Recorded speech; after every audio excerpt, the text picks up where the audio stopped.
Always a pleasure. Once again, it is the 13th of February 2025. My name is Patricia Lukoma Mpango, and I'm proudly joined by Namyomba Dorothy on sign language, and we're here to take you through what's making headlines this evening. Now, let us start with the headlines.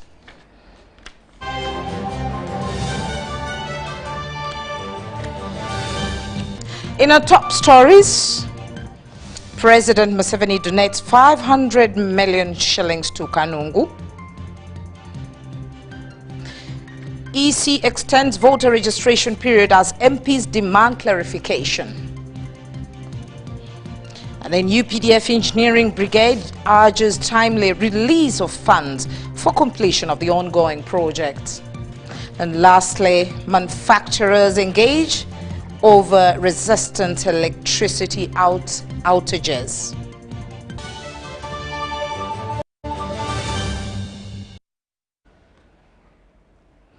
Again, it's always a pleasure having you allow us into your space. Now, into the news, the UPDF Engineering Brigade has raised concerns over the delayed release of project funds as well as outstanding balances, which have slowed down the progress on various projects. While presenting the status report on health facilities constructed by Brigadier General Bekunda Besije, the commander of the UPDF Engineering Brigade mentioned that of the 12.9 billion shillings required to complete 15 projects in the current financial year, only 5.4 billion shillings is available. The UPDF Engineering Brigade submitted a status report on health facilities constructed by the brigade across the country to the Health Committee of Parliament. Remodeling and expansion of Jinja Referral Hospital Intensive Care Unit in Jinja.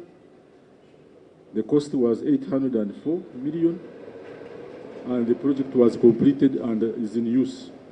The commander of the UPDF Engineering Brigade, Brigadier General Bekunda Besije, says of the 12.9 billion shillings required to complete 15 projects in the current financial year, only 5.4 billion shillings is available. There is need for timely release of the funds to complete these projects, those which are ongoing. Then there is also need for looking for money to also complete these new projects for this financial year. Brigadier General Bekunda Besije explained to members of Parliament that the brigade is seeking 78.9 billion shillings to complete ongoing projects. The UPDF Engineering Brigade is reportedly constrained by insufficient funding to complete several key projects.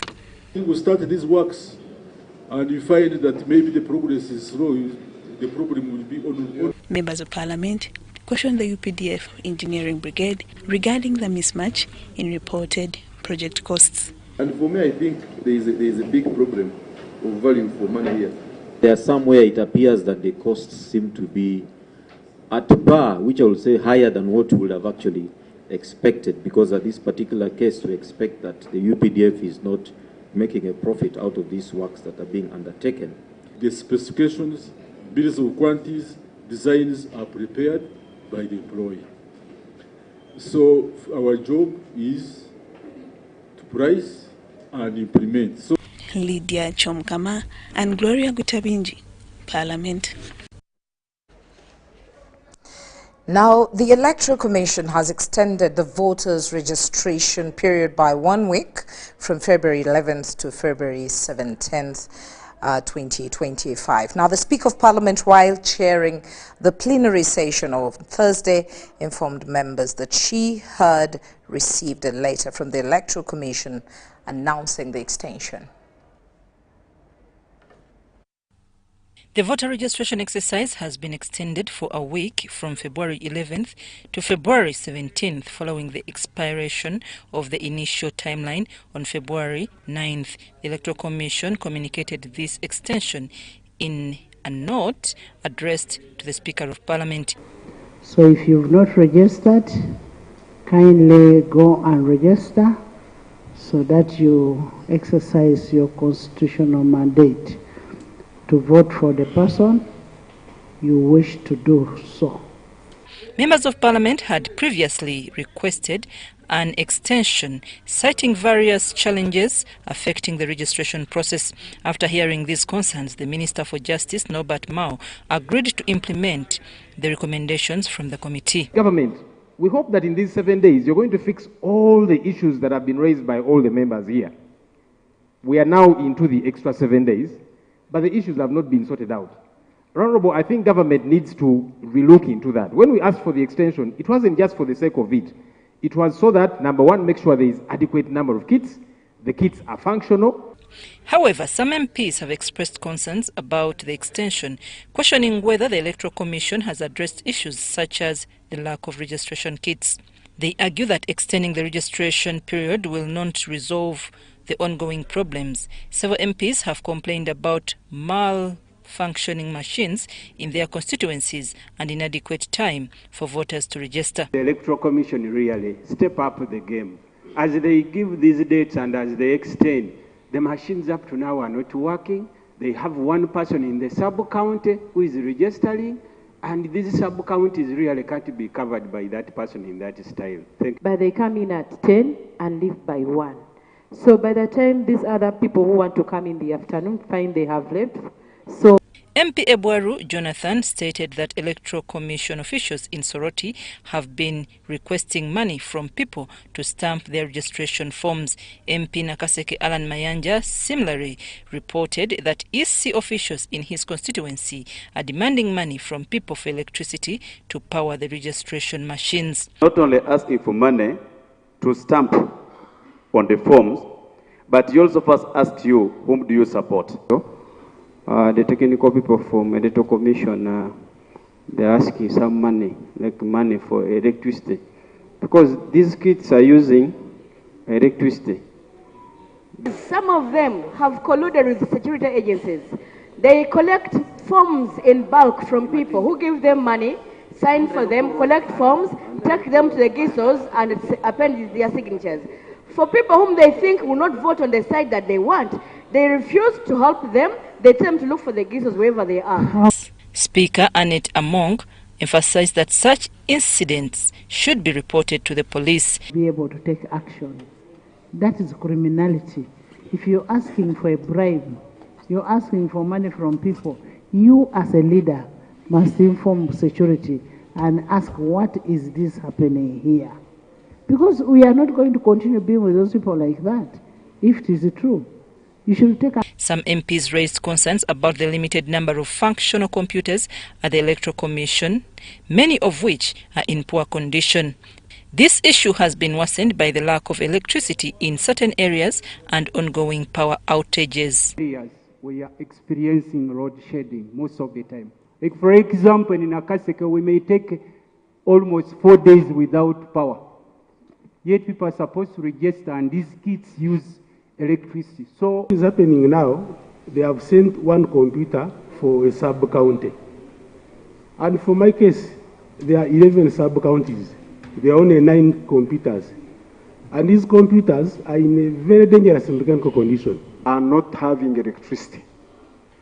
So these computers, of course, work for a short time and are out of battery. And as a result, the people are sent back home. People are getting disappointed and disgusted with the way we work. Speaker Anita Nitamong also highlighted the issue of the Electoral Commission relying on students who have now returned to school, creating a gap in the workforce. She instructed the Prime Minister to engage with the Electoral Commission and report back to Parliament. People are getting money on their person. It is not a government instruction that go and pick money from the voters. People are doing it illegally. So as a leader, you have to take action by reporting them to the police so that it is taken up. I'm Nafka Farida and Gloria Mugwita Benji.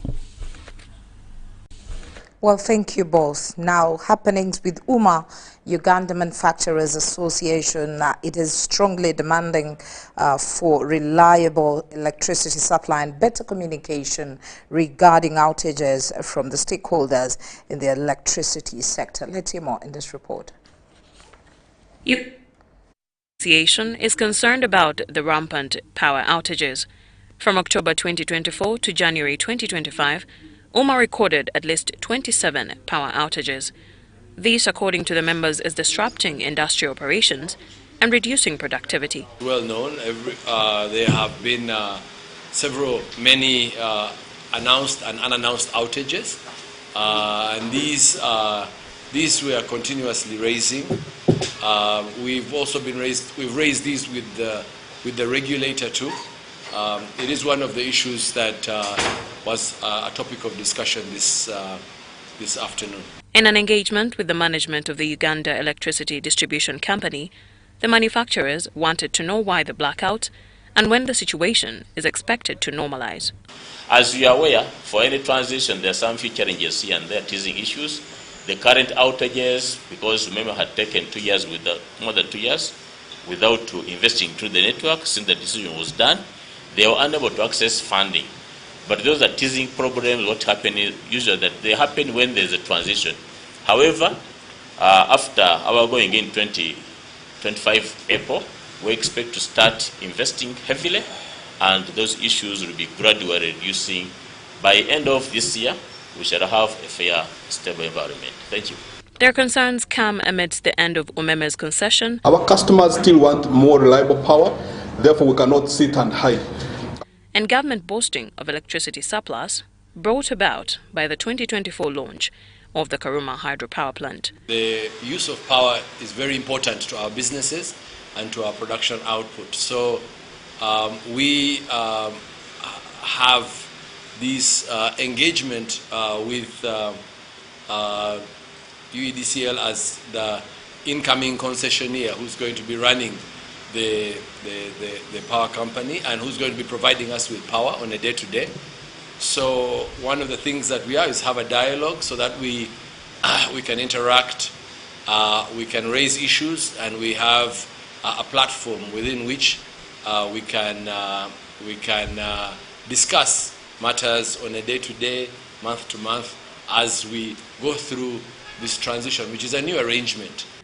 Besides the blackout, the manufacturers decry voltage fluctuations. They argue that the current power distribution infrastructure is inadequate to meet industrial needs. Maureen Babidie for UBC.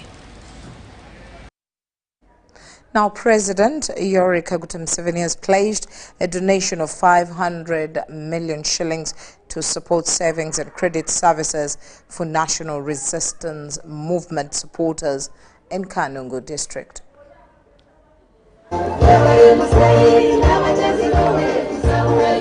Hundreds of supporters of NRM party have gathered in different parts of Kanungu district to welcome the president as he entered the second day of Wealth Creation Tour.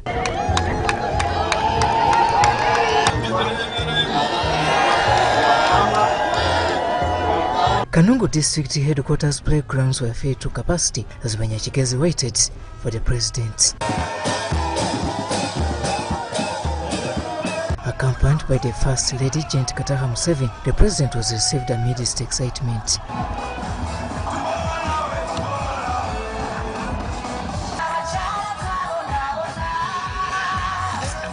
Your Excellency, nitukusima kureba ngu okwi 12 ukija watutongoza kandi watu ofisi yitu omuli Chihi. Niyenda kubashima mwena no kukyala munonga abatembuire nyekundire okurwana hari NRM obo bantu abamwe bandi benda kugitagura. Niyenda kusima okwikiriza okwija kutongoza abanyekundire abwa Kanungu abwa constituency zone 2 ya Chinchizi West na Chinchizi East. Here the president commissioned Kanungu District NRM Nyekundere Development Association with a pledge of shillings 500. Please remind me so that when I go back, I ensure that 500 million shillings is put in the fund of our people here. This journey, which started in 2016, although it was commissioned by the NRM party chairman in 2018, is development centered. Majani gakaga tubisizeho ninkushabango shitameni to leaders ba Kigezi injina bayijiba majani ebeye kagwa kandi waje unoja ugaruka tushobora leshonga ya majani kunka abajemekira majani sebo president hine sente ziba cyabanja mu government. Earlier, the president checked on Kenneth Ayesiga, a parish development model beneficiary in Nyamirama Town Council, Kanungu District. Ngire kweteza average nashangani ukore mitwale 3 n'eshweka orunaku kundi kuteza mu kwezi eba miliyoni emwe n'emitwale 5 omukwezi then kundi ku nshiteza mu mwaka nashanga PDM ejo miliyoni emwe enkolire miliyoni 13 emitwala nkaga n'etano. Kenneth, who received a seed capital of 1 million in 2023, is the owner of the famous parish development model restaurant in Kanungu District. Agumizamu bampa ntimwenu President Museveni na kumusimanda kamba nteka teke izina erina yeteje hotel akwani nje simisa nazo mwanya murungi mwe nteka teke izina erina ajete niho nagize rohangani wachimpira kanje ite parish model development restaurant mwenu hayinoko ruhanga kuza kugikozesa kombeka family zetu habwo kubaho kwikahona ushanga omushaija n'omukyarawe bakwatire bati nibakora ka development model kabo esente nibazikozesa hamwe nibazijurira hamwe enale mukaruka cyane na prosperity for all niye giye mukugamba hati PDM ati bigamba kuba n'ibijyanye bihinduka bite kigambo n'icyejo n'abagamentu mbeno enguto amashomero amarwariro mbagenti bite bene mukugamba mbandize entasi yamaka mbanze mutunge entasi yamaka ebindi bija kongerwa. Ayesiga's story is worth celebrating and gives hope to the hopeless. So now as we are here today, we can see that from 1 million Ugandan shillings, you can grow a business bigger than what everybody expects. You go to Mr. Sudir and you're paying him and the money is dirty. He can never say this is dirty money. He takes it.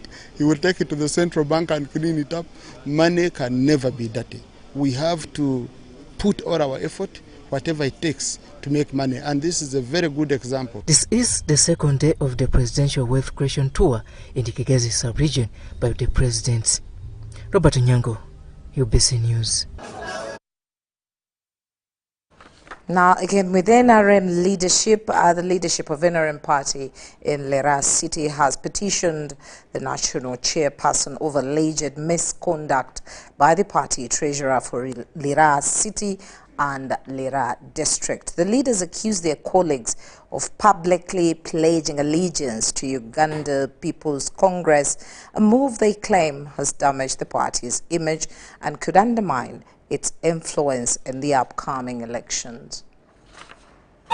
NRM leaders in Lira City and Lira District have held an emergency meeting to address internal divisions and restore party's credibility.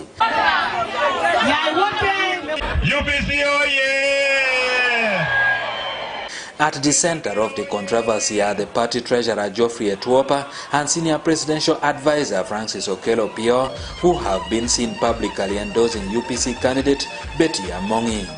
He also made a statement at the commissioning of Hotel Amaplex in Lira City that NRM government is operating like a means government by arresting businessmen.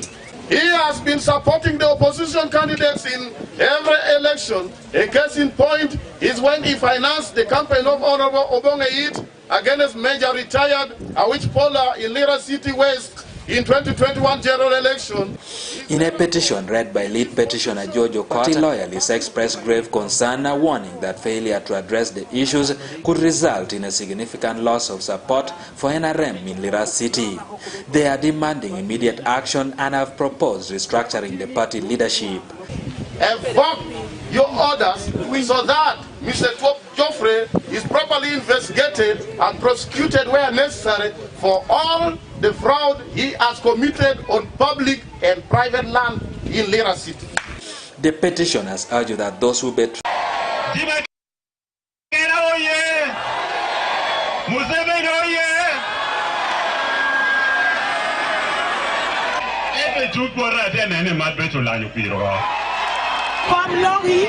The meeting also addressed concerns about leadership vacuum that emerged after the establishment of Lira City, which has affected the party's operation.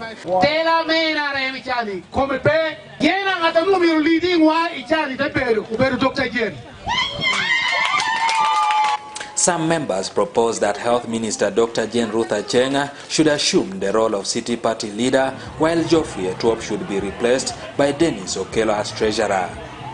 Eddie Ulwa, UBC News. Thank you very much there, Eddie Ulwa. Now, in the UNEB assessment, under the new competence-based curriculum, students in Senior 1 and Senior 2 are evaluated as groups, while Senior 3 and Senior 4 students are assessed individually. At the end of Senior 4, a technical team calculates the final marks for each subject. Then the subject combinations for Senior 5 are determined by their performance grading ranging from A to E instead of aggregates. Promoting these competencies, we are promoting practical skills alongside the content development, alongside the new competence-based curriculum grading system, which uses grades A, B, C, D, and E per subject, determines the combination of subjects a student will take in Senior 5.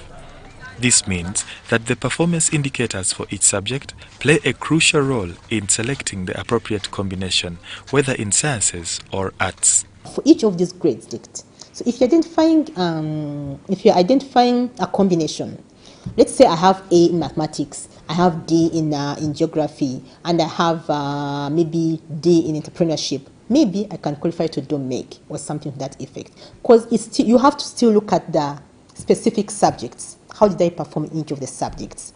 But this should go alongside somebody's passion and somebody's competencies and capabilities. Maybe I passed physics very well and chemistry. I got D and B and C. But then my passion is in literature or something, or in journalism. I want to targeting. Then we need to guide them. The school assessment, which accounts for 20% of the overall score, is guided by a project assessment framework that focuses on each student's strength. Somebody's innovative skills, creativity, team building, ability to use mathematical concepts, ability to use IT skills. So these are cross-cutting at all the levels for all the subjects. So at all, there's an assessment grid which was shared with the teachers, and then they know how to do the assessment at that level. So at the end of the day, they just submit the scores to UNEB. In the new curriculum, Senior 1 and Senior 2 learners are assessed in groups. But as they do progress to Senior 3 and eventually Senior 4, their assessment turns to individual assessment. I'm told a technical group of people does the assessment, which eventually culminates into the A, B, C, D, E, as we see from the end of the cycle. So that's a process which is arrived at during an awarding ceremony, where it's a technical team of examiners, UNEB, National Curriculum Development Center, Ministry of Education, and then DES, which is standards, Directorate of Examination Standards, Education Standards. So the technical team sits on and then agrees and does it technically according to the guidelines, international standards. So, while Result 1 indicates that a student has achieved at least one minimum grade of D in any subject, qualifying them for both a transcript and a certificate, Result 2 and Result 3 only qualify the student for a transcript, not a certificate. They are teachable, they are able to learn, they are able to acquire certain skills, they are able to move on to the next level. So I want to request that let's accommodate them, because that's the whole spirit behind the new curriculum, which is also being introduced at USCE. So we should be able to accommodate these learners, and they will be able to go on to the next level. Let's help them be able to attain their dreams. Let's help them to be able to pursue their career paths according to the competencies that they have. In cases where a learner scores a D and E in the remaining subjects, they are advised to retake Senior 4. However, the 20% project assessment remains continuous. Because the identifier for continuous assessment is the PLE result slip. which we use at that time. So it's a matter of putting your POE index number, and we shall know this is Jennifer, and in our system we shall track your continuous assessment scores. So yes, we want to encourage the learners who attain below average, who are under result 2, or who got that is or something to that effect. We want to encourage you to please give it another try and repeat, and you don't need to go back, just come to Senior 4 and we shall be able to track your CA scores. This new curriculum dispels the misconception that a student who performs poorly in Senior 4 is a failure. UNEB has already received the third-term assessments for Senior 3 students from across the country. Tony Kent Chaze, Ivan Kahwa, UBC News. Now, in a related story, in Bunyangabo district, some parents are grappling with understanding their children's performances in the recent Uganda Certificate of Education UCE exams, particularly under the new curriculum. While the revamped system is designed to be more hands-on and skills-oriented, it has left a number of parents puzzled about their results. A number of parents are puzzled about understanding the Senior 4 UNEB results. To address these concerns, school administrators have stepped in to explain the new grading system and how the curriculum's focus on practical skills impact students' scores. The grading system, which is challenging very many people, they say they have not understood how these children have performed. They are interpreting result 1 to mean grade 1.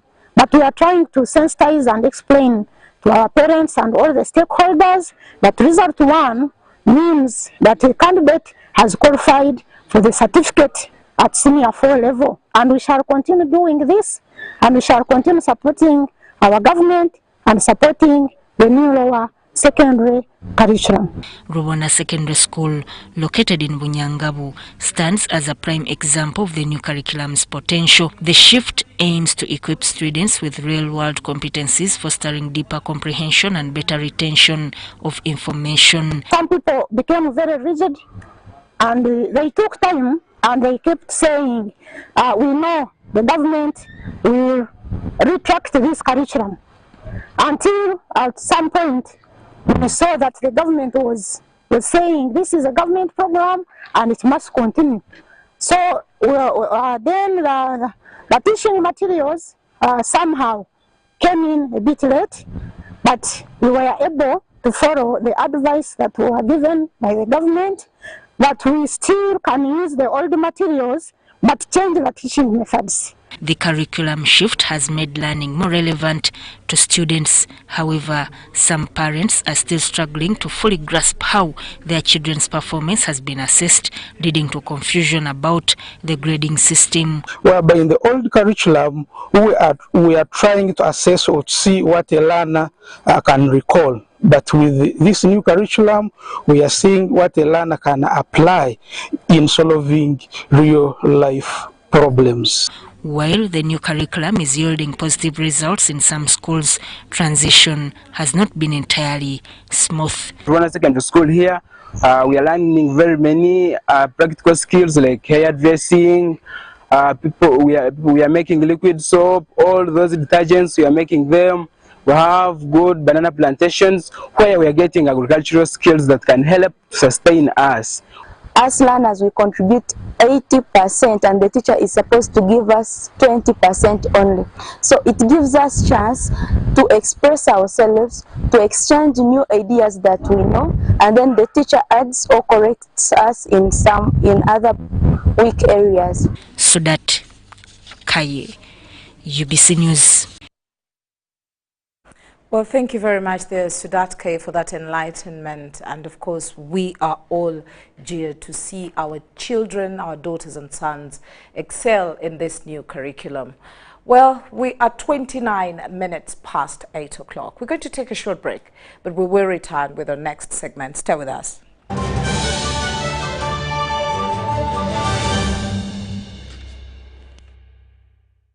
Here's your chance to win school fees for your child for a whole year. Just pay school fees using Momo. abantu b'e Buloba mwenna olunaku olwaleero tuli wammwe wano ku St Paul Kindergarten nga tukuze kukola ki tuze kuwa muzadde waffe eyawangudde school fees za mwaka mulamba kyeyakoze jogajoga yasasuza school fees we n'akozesa school pay bw'atyo n'awangula. Nasooka kwogera amannya ga mwana mulala ngenda okuwulira ng'asiriikiridde nenooza twakirizemu si kituufu ne mugamba nyinawo abaana babiri kyava mbuza omulala yani ne mubuulira amannya ge n'angamba oyo oli muwanguzi waffe ne MTN Momo wawangudde school fees gwe muwanguzi wa wiiki eno. Dial *165 *80 hash. Select option 2 for school pay. Select option 1 to pay school fees. Enter the student number and amount and approve the transaction. You will now enter the draw to win school fees for your child for a whole year. Alright, listen up. Colocate is on a mission. It makes our gums healthy and our teeth strong. See? We're moving forward and making changes. It's kind of a big thing. Colgate Herbal uses traditional nature's herbs and combines it with Colgate Science for healthy gums and strong teeth. And we'll leave no smile behind. What's your plan for Valentine's? And no, don't say the farm stuff. All right, but just hear me out. What if I told you that I can grow you something better than roses? Better than roses? Okay, I want to hear this.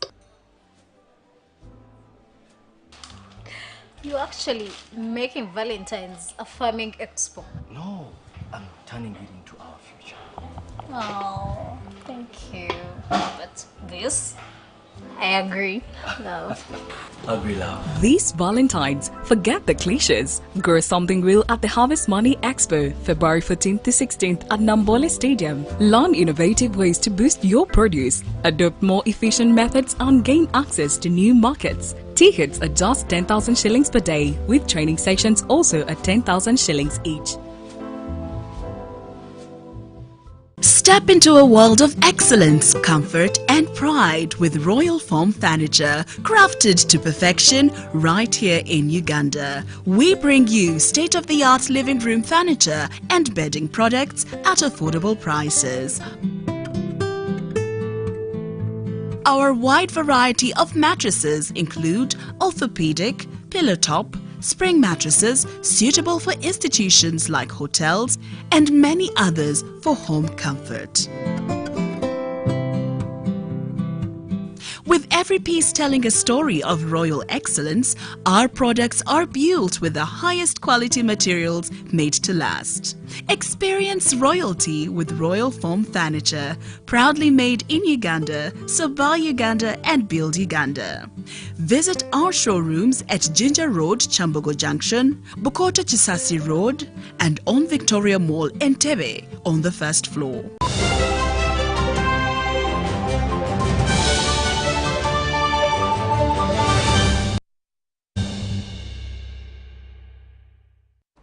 Welcome back from that short break and straight away into our next segment. The Uganda Wildlife Authority UWA Resident District Commissioner RDC and LC5 Chairperson of Bulisa District was forcefully chased away by grieving mourners at the funeral of Miss Eunice Kutegeka, a resident of Kigoya Village, Bulisa Sub-County. The incident occurred after Mr. Charles Okuta, in charge of Bugungu Wildlife Reserve, commented on the delayed response to the elephant attack that led to Miss Kutegeka's death. Let's hear more in this report. The Uganda Wildlife Authority Resident District Commissioner and LC5 Chairman of Bulisa District were forcefully chased away by mourners who were grieving the death of Eunice Kutegeka, who was reportedly mauled by an elephant.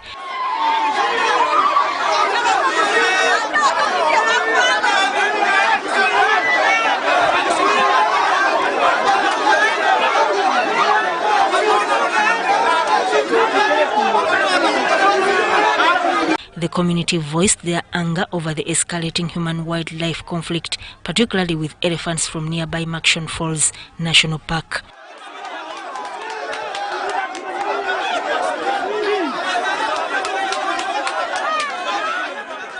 Residents expressed frustration over the lack of government response despite multiple reports, with many losing loved ones to elephant attacks. Kutegeka's death marks the 6th fatality since 2022. Her daughter, Dralison Betty Asava, called for immediate government action to relocate the elephants. Before being chased away, the area RDC Longino Bahebwa assured the mourners that measures were being undertaken to guard communities against wildlife. These include electric fencing and compensating the victims.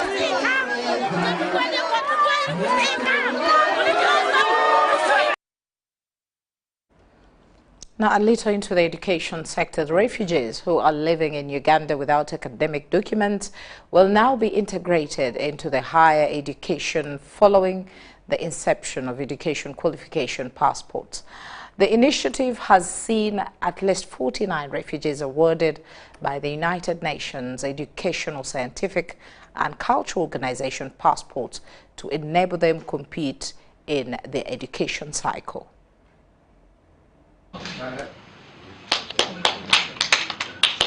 At least 49 refugees have been awarded with education qualification passports by the United Nations Educational, Scientific and Cultural Organization. It is a very structured process. First of all, you come as a refugee and you make a claim. I am from such and such a country and my name is this. I studied at this level. I am capable of doing A, B, C, D. You make that claim, right?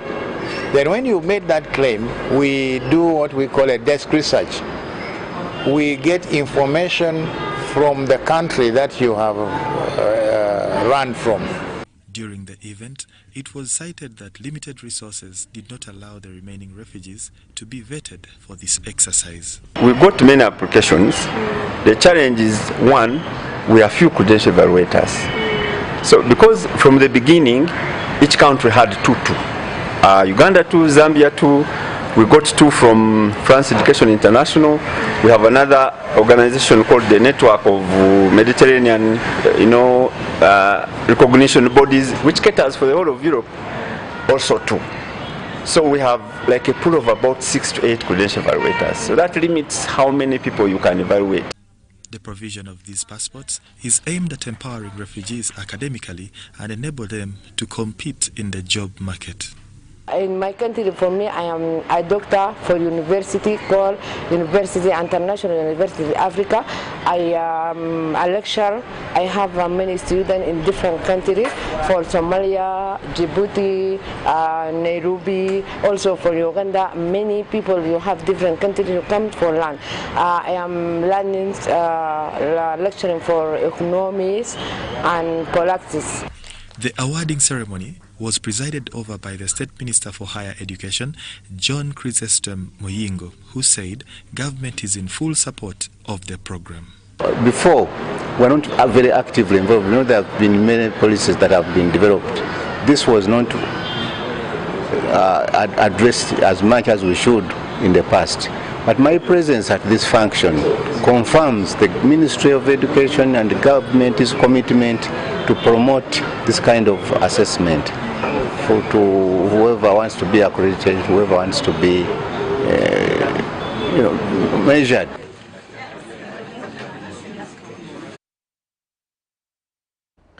Now, ministers of labor and senior officials from 11 countries across East Africa and the Horn of Africa have convened in Uganda for the 6th Regional Ministerial Forum on Migration.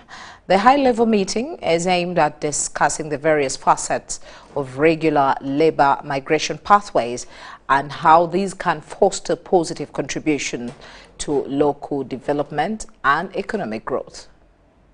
The forum provided an opportunity for participating nations to assess progress made over the past year, culminating in the signing of a joint statement reaffirming the country's commitment to a regional approach to labor migration governance.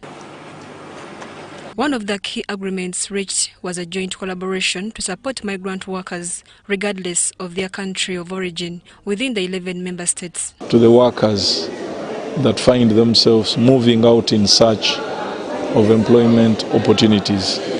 So we've been looking at a number of issues, the agreements that are signed. We are saying if we sign these agreements as individual countries, there are variations. You'll find a Ugandan paid differently from one from Burundi, one from Rwanda, one from Kenya. And we are saying, no, we can come together and standardize these agreements so that the pay is equal. Member States representatives agreed to standardize wage structures and labor enforcement measures to reduce disparities and enhance fair treatment of migrant workers. To create regular pathways are linked to all the TWGs and statements agreed upon by member states that are ongoing to be presented to the excellencies. The issues of BLA, youth, skills and employment, gender, diaspora, return and integration, as well as data, are joint concern for all member states. We do hope that member states will make deliberate efforts to make the progress on the various statements of the 5 technical working groups. Minister of State for Gender, Labour, Employment and Industrial Relations, Esther Davinia Anyakwon, emphasized the vital role migrant workers play in economic growth and called for continuous support mechanisms. This is an historic occasion as we gather under the theme, Reframing the Narrative, celebrating the positive impacts of labour migration on local development and economic growth through the regular pathways. This theme provides us with a platform to engage in critical discussions on migration, its impacts on development, and how we can best discuss and harness to potential growth and prosperity of our communities. Our countries have eased these unemployment challenges, received remittance, build social and fiscal infrastructure, and also enhance their skills, among other benefits. The high-level meeting is aimed at discussing the various facets of regular labour migration pathways and how this can foster positive contribution to local development and economic growth. Mary Namkose, Mike Bakablindi, UBC News. Let's step a little into court, where the Uganda Human Rights Commission is currently handling 17 cases from February 11th to 13th of this very year. Now, 2 cases have already been decided. The first, Matovu Charles versus Attorney General, was dismissed due to lack of a cause of action against the Attorney General.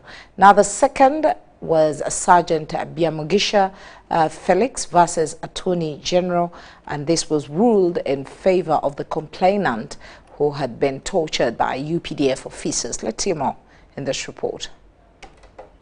The tribunal awarded Sergeant Biamugisha Felix 25 million shillings in compensation for the violation of his right to freedom from torture. The UPDF is expected to be responsible for this compensation payment. The complaint is allowed. 2. The respondent is ordered to pay the complainant 25 million shillings as general damages for violation of his right to freedom from torture, cruel, inhuman and degrading treatment. And 3, 25 million shillings will carry interest at 10% annum until payment. Either party dissatisfied with this decision is informed of the right to appeal to the High Court of Uganda within 30 days from the date hereof. The tribunal will continue hearing cases throughout the week and will hold sessions in Soroti, Lira, Gulu and Mbarara. We've had challenges with the financial resources. The resources that support these tribunal sessions come from the justice law and order sector, which sends us those resources. So we are only able to have sittings once those resources are released. And we appreciate the delays that happen in government financial systems. Sometimes the money is released late, and so we are only able to do so much.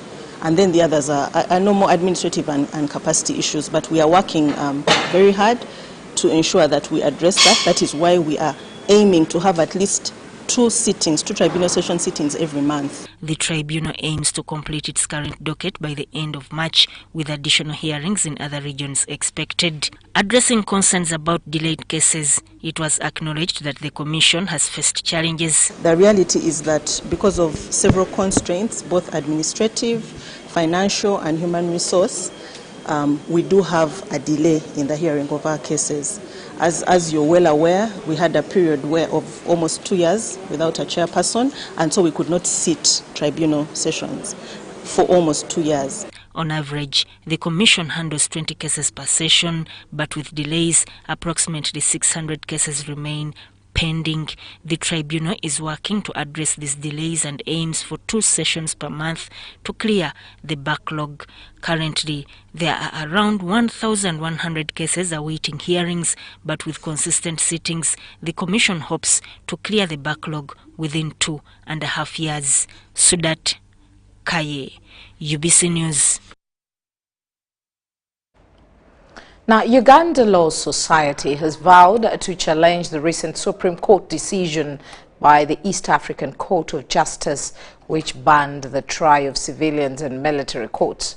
According to the Uganda Law Society, the majority decision was overly broad and failed to address the core issue of the sealing and ban the civilian trials in military courts. Let's hear more.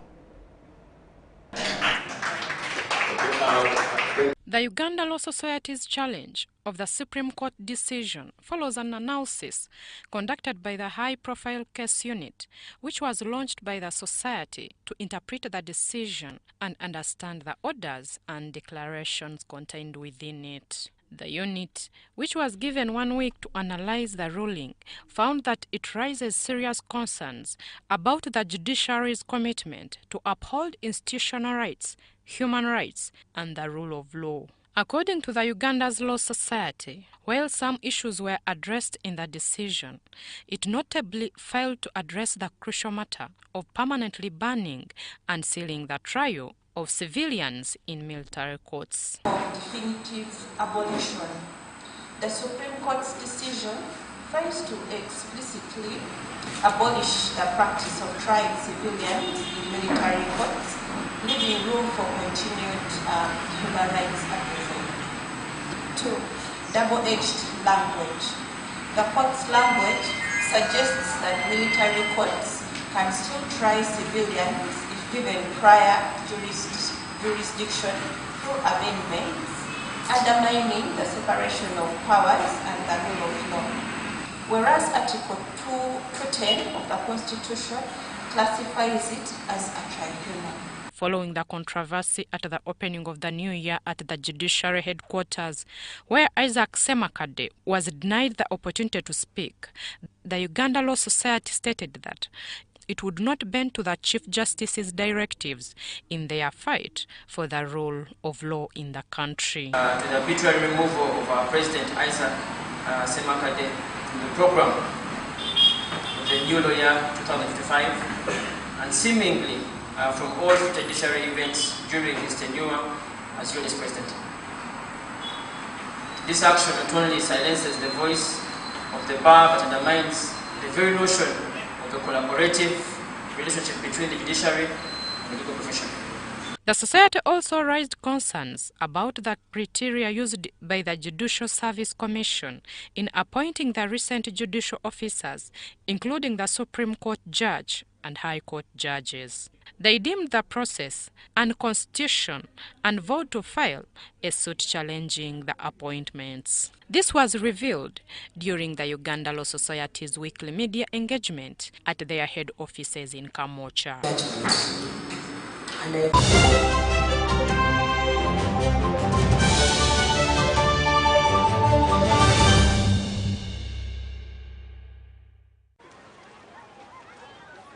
Lillian! Lily flower! A small seed. The cedar burst of beauty, the power bank of my heart, the sugar of my milk tea. I'm glad you're here. Today buy for us some chicken. No problem. You can eat whatever you want. I had already ordered. How much?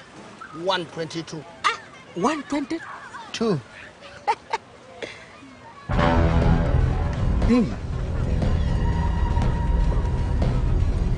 Now, what if I take this one and this one? And can I also borrow this one? How much now? When your money is not enough, don't hassle. We're sorting it with MTN Momo. Use the Momo app or dial *165 *5# to add call with Momo Advance and pay. It's our mission to secure your money. Protecting your money is as important as earning it. It is for this reason that the Deposit Protection Fund of Uganda, DPF, was established by the government of Uganda to provide deposit protection to customers of regulated financial institutions. In the unlikely event that your commercial bank, credit institution or microfinance deposit-taking institution fails, the DPF will pay you up to 10 million Uganda shillings. Keep your personal information such as national identification number, mobile phone or an alternative bank account updated with your banker. Terms and conditions apply. For more information, contact DPF at Aha Towers, Plot 7 Lodell Road, Kampala. Call 0312-206-400 or visit our website at www.dpf.or.ug.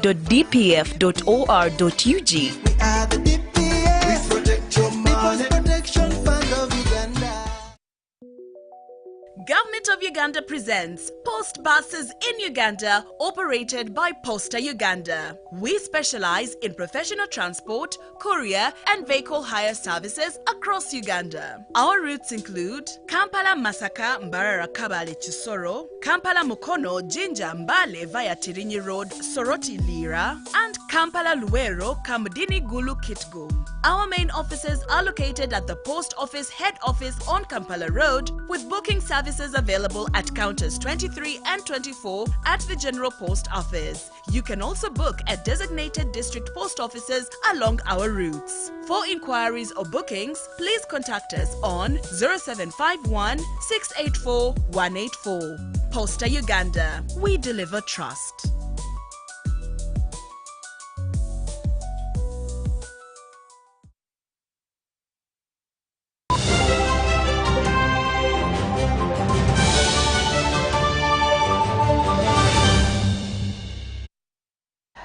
Welcome back from that short break. Now we're in our business story today. We want to look at business healthcare. Now the Minister for Health, Dr. Ruth Acheng, has clarified that contrary to public rumors about the closure of the antiretroviral clinics, the ministry is working to improve HIV patient treatment. She emphasized that the country has the capability to produce its ARVs, ensuring the sustainability of treatment for patients. She was inaugurating Uganda's 4th edition of the Pharma Healthcare Exhibition, where she encouraged local manufacturers to take advantage of the government support. Let's hear more. The Minister for Health, Dr. Jane Ruth Acheng, has highlighted Uganda's ability to produce its own antiretroviral drugs, sufficient enough to meet the needs of the country's HIV patients. She also clarified the ongoing rumors about the closure of ARV clinics. The flow of antiretrovirals is still as was and nothing has changed. And I want to reassure Ugandans that even if they withdrew their support for antiretroviral drugs, Uganda would still be able to support its 1.4 million people that are positive, but also the over 1.2 million that are already on antiretroviral drugs. So many of you know that HIV clinics will stand alone. So we are saying, can we now merge them with the other existing clinics, so that when you go to access your antiretroviral drugs, you'll have your blood pressure checked, you'll be checked for TB, you'll be checked for malaria, and many other things. We want to look at you as a holistic person, not as a disease. What had been created initially were verticalized programs that we are offering disease services. She was inaugurating Uganda's 4th edition of the Farmer Healthcare Exhibition, where she encouraged local manufacturers to take advantage of the government's support. Many of you are very much aware that the policy favors those who manufacture goods in-country. If you're importing, of course you will be met with increased verification fees and tax, as opposed to those who are manufacturing locally. Government also offers off-take agreements for locally manufactured goods. That gives you a reassured market for your goods. She encouraged local pharmaceutical manufacturers to make the most of the available resources and market opportunities. Therefore, I want to challenge you. Take up this mantle and ensure that we no longer have to buy Ebola kits. We don't have to buy IPC, infection prevention and control materials. We don't have to buy monoclonal antibodies. These items should be available in the country so that when we have any outbreak, we can hit the ground running. The exhibition has attracted participants from various countries, including India, Egypt, showcasing a wide range of medical products and equipment. And what as an organizer we have been trying is to bring more and more innovation technology for the market, which has a great demand. So I've brought quite a number of items. Actually, all our equipment are currently on promotion from today until Saturday the 15th. And the reason we are running this promotion for these 3 days is so that Ugandans can have access to affordable health care. Microhim. This is totally local manufacturing. Have 3 production lines. That is HIV, malaria, and sickle cell. The exhibition will continue until Friday 15th with the theme Innovations in Healthcare, Shaping the Future of Farmer Healthcare in Uganda.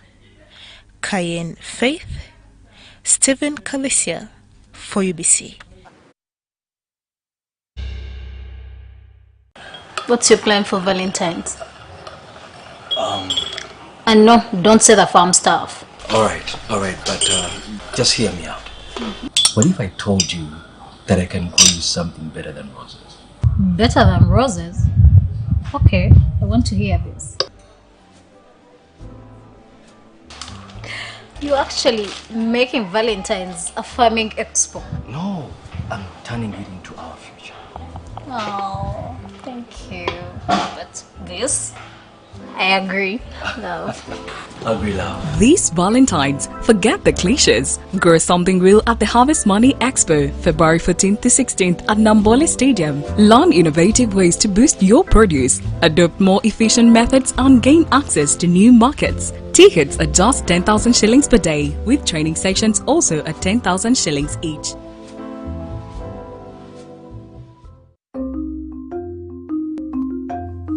Agriculture is Uganda's economic backbone, employing about 70% of the working population and contributing 20% of the GDP. As the world becomes a digital global village, ICT has proven to increase productivity in the agricultural value chain. UKUSAF, through its Strategic Plan 3, recognizes the importance of access and usage of ICT-based tools, information and knowledge for farmers by providing them the needed skills to live, learn, work and participate in a digital society. We came up with a project which we took to UKSAF, and we're happy that UKSAF supported it. That project is called ICT for Farmers. What do we get from ICT for Farmers? We managed to skill up to 100,000 farmers.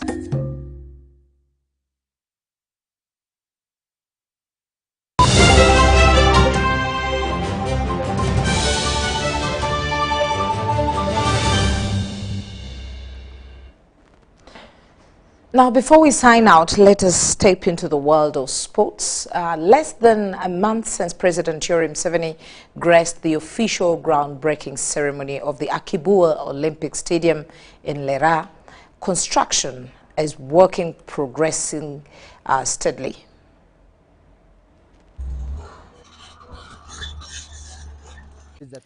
National Council of Sports has proven that it's digressing from the normal Ugandan way of doing things by religiously monitoring and evaluating projects under its jurisdiction.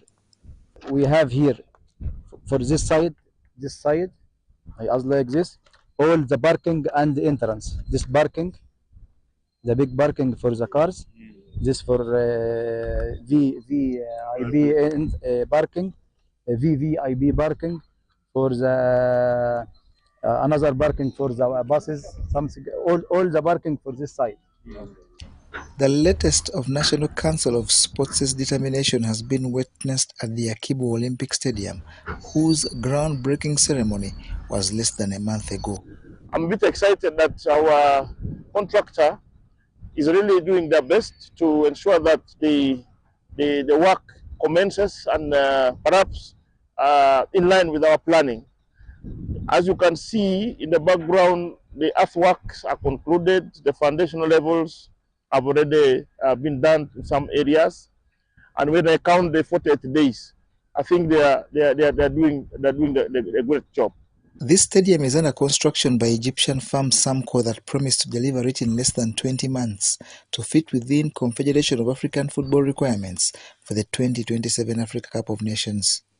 The contract requires us to ensure that the contractor is paid their money, and we have already considered, and those funds have been being processed, and we hope that the volume of work will intensify. But when you count 1.5 months, this is a great job done on a site, big site like this one. So I want to commend Samco Construction Company for the good work, and also for taking note that this is a very important project for this country. We are looking forward to celebrate it together. It's a $129 million stadium on 36 acres and will be a 20,000-seater that will have football pitches with one athletics track. It will also have a multi-purpose court, tennis court, hostel, and mixed-use building, and a 5-a-side football playground, among others. Akibo Olympic Stadium is a President Yoweri Museveni pledge that came as a result of the wonders by homeboy Akibwa, who was Uganda's first ever Olympic gold medalist. The now deceased former Uganda police officer John Akibwa ran to the 400-meter hurdles gold medal at the 1972 Olympic Games in Germany in a then world record 47.82 seconds.